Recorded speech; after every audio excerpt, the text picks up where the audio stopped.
بسم اللہ الرحمن الرحیم۔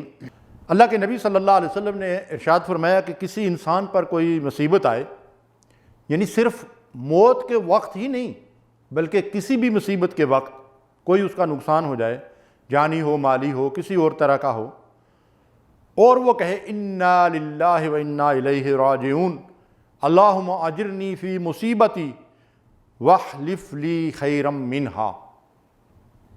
جو کچھ تھا اللہ کا تھا، اللہ ہی کی طرف لوٹ گیا، پلٹ گیا، اور ہم نے بھی تو اسی کی طرف جانا اور پلٹنا اور لوٹنا ہے۔ اے اللہ، جو مصیبت میرے اوپر آئی ہے، جو تکلیف مجھے پہنچی ہے، جو نقصان مجھے ہوا ہے، اس کا اجر بھی مجھے عطا فرما اور اس کا نعم البدل بھی دے، آمین یا رب العالمین۔ تو مصیبت کی گھڑی میں، تکلیف میں، خواہ وہ نقصان کسی طرح کے بھی ہو، کوئی موت کی صورت میں ہو یا کسی اور صورت میں، تو اس وقت یہ کلمات کہنا چاہیے۔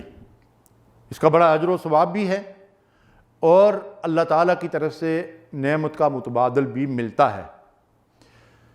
قرآن مجید میں بھی اللہ تعالیٰ نے ارشاد فرمایا کہ اللہ فرماتے ہیں کہ میں ضرور تمہاری آزمائش کروں گا، اور وہ آزمائش خوف سے بھی ہو سکتی ہے، بھوک سے بھی ہو سکتی ہے، قید سے بھی ہو سکتی ہے، جانی اور مالی نقصان سے بھی ہو سکتی ہے، تجارتی خسارے سے بھی ہو سکتی ہے، کسی کی موت واقع ہونے کی صورت میں بھی ہو سکتی ہے۔ تو فرمایا کہ وہ لوگ الذین اذا اصابتہم مصیبہ، جب ان پہ کوئی مصیبت آتی ہے کسی طرح کی بھی ہو، قالوا انا للہ و انا الیہ راجعون، تو ان کا کہنا کیا ہوتا ہے؟ انا للہ و انا الیہ راجعون۔ تو فرمایا اولئک علیہم صلوات من ربہم، یہ وہ لوگ ہیں جن کو اللہ تعالیٰ مزید اپنی رحمتوں سے نوازتا ہے، واولئک ھم المہتدون، اور یہی لوگ ہدایت کی سیدھی راہ پر ہیں۔ اس کا مطلب یہ ہے کہ اگر ہم کسی مصیبت کی گھڑی میں جزا فضا کریں گے، اللہ کی ناشکری کے کلمات کہیں گے، کسی کی موت واقع ہو گئی تو ابھی تو اس کی عمر ہی موت کی نہیں تھی۔ اللہ کے بندو، جو دنیا میں آ گیا اس کی موت کسی بھی وقت آ سکتی ہے، اس کا وقت پورا ہے تبھی اللہ کی طرف سے اجل آئی ہے، اس لیے ایسے کلمات زبان سے نہیں نکالنے چاہیے۔ امام ترمذی اور مسند احمد کی روایت ہے کہ نبی صلی اللہ علیہ وسلم نے فرمایا جب کسی کا بیٹا فوت ہو جاتا ہے تو اللہ فرشتوں سے کہتا ہے کہ تم نے میرے بندے کے بیٹے کی روح قبض کر لی۔ حالانکہ اللہ تو عالم الغیب ہے، لیکن اللہ فرشتے سے پوچھتا ہے، تو وہ فرشتے کہتے ہیں کہ جی ہاں۔ اللہ فرماتا ہے تم نے اس کے دل کا ٹکڑا لے لیا؟ تو وہ عرض کرتے ہیں جی ہاں۔ اللہ تعالیٰ فرماتا ہے اس پر میرے بندے نے کیا کہا؟ فرشتے کہتے ہیں تیرے بندے نے کہا الحمدللہ انا للہ و انا الیہ راجعون۔ تو اللہ تعالیٰ ارشاد فرماتے ہیں کہ اس مصیبت پر، اس تکلیف پر، اس رنج اور دکھ کے پہنچنے پر میرے بندے نے میری حمد کی، اچھا اس کے لیے جنت میں ایک گھر بناؤ اور اس کا نام رکھو بیت الحمد۔ اللہ اکبر۔ تو ناظرین کرام، جو لوگ مصیبت پر صبر نہیں کرتے اور یہ کلمات نہیں پڑھتے، جزا فرضہ کرتے ہیں، آئے فریاد کرتے ہیں، واویلا کرتے ہیں، شور مچاتے ہیں، آؤ فغاں کرتے ہیں، تو وہ اپنے اس اجر و ثواب کو ضائع کر بیٹھتے ہیں، اور جو نعمت اللہ نے لی ہوتی ہے اور جو مصیبت آئی ہوتی ہے، نہ وہ مصیبت اس جزا و فضا سے ٹلتی ہے اور وہ نعمت دوبارہ حاصل نہیں ہو سکتی۔ اس لیے ہم اجر و ثواب کو بھی ضائع کر بیٹھتے ہیں۔ ضرورت اس بات کی ہے کہ ایسے موقعوں پر ہم اللہ اور رسول کی ہدایات کے اوپر عمل کریں۔ دیکھیں، کوئی بہت بڑی خوشی حاصل ہوتی ہے، پھر بھی اللہ کی حدود اور قیود سے تجاوز نہ کریں، اور کوئی غم اور مصیبت کی گھڑی آتی ہے تو پھر بھی صبر کے ساتھ اللہ کی مقرر کی ہوئی حدود کے اوپر جو ہے وہ قائم رہیں۔ میت پر رونے سے منع نہیں کیا گیا ہے، لیکن رونے میں بین کرنا، جزا فضا کرنا، نوحہ کرنا، بلند آواز سے رونا، اس سے منع کیا گیا ہے، اس کو حرام قرار دیا گیا ہے۔ نبی صلی اللہ علیہ وسلم نے فرمایا کہ بے شک اللہ تعالیٰ آنکھ کے آنسو اور دل کے حزن یعنی رنج اور غم کو جو دل میں ہوتا ہے اور جو تکلیف پہنچتی ہے اس کے باعث عذاب نہیں دیتا۔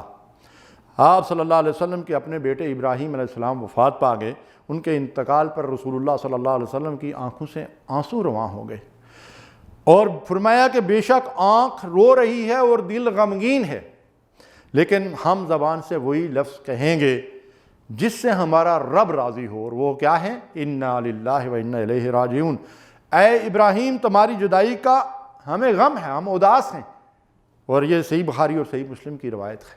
تو نبی صلی اللہ علیہ وسلم کی سنت کے اوپر عمل کرتے ہوئے ہم آنکھوں سے آنسو بہا سکتے ہیں، لیکن مرنے والے کے وہ کارنامے بیان کرنا، ان کا حسب و نسب بیان کرنا جیسا کہ بعض خواتین واویلا کرتی ہیں، یہ سب غیر ضروری چیزیں ہیں۔ جو دنیا میں آیا ہے اس کی موت کا ایک دن اللہ نے مقرر کر رکھا ہے۔ امام بخاری رحمۃ اللہ علیہ کی روایت ہے کہ عبداللہ بن رواحہ ایک مرتبہ بے ہوش ہو گئے، ان پہ غشی طاری ہو گئی، تو ان کی بہن نے اس حالت میں کہا واہ جبلا، عربی زبان میں یہ کہتے ہیں واہ میرے بھائی جو پہاڑ جیسے تھے۔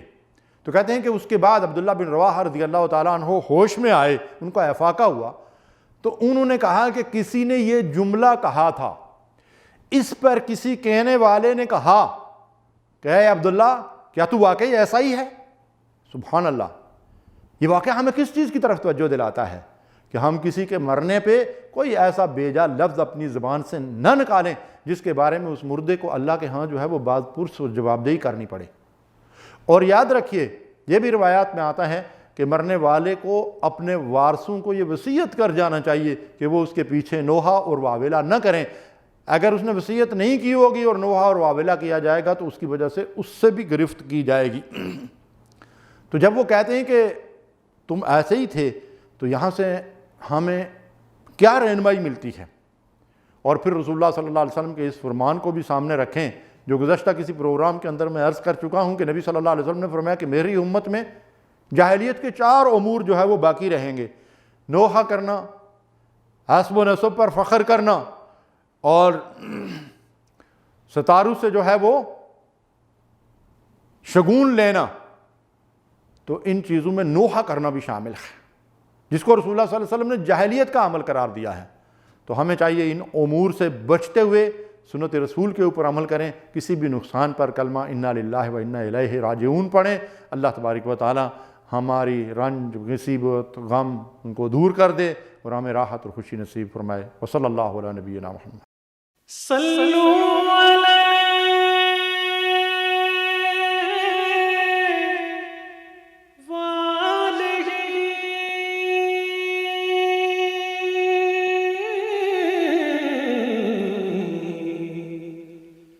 صلوا علیہ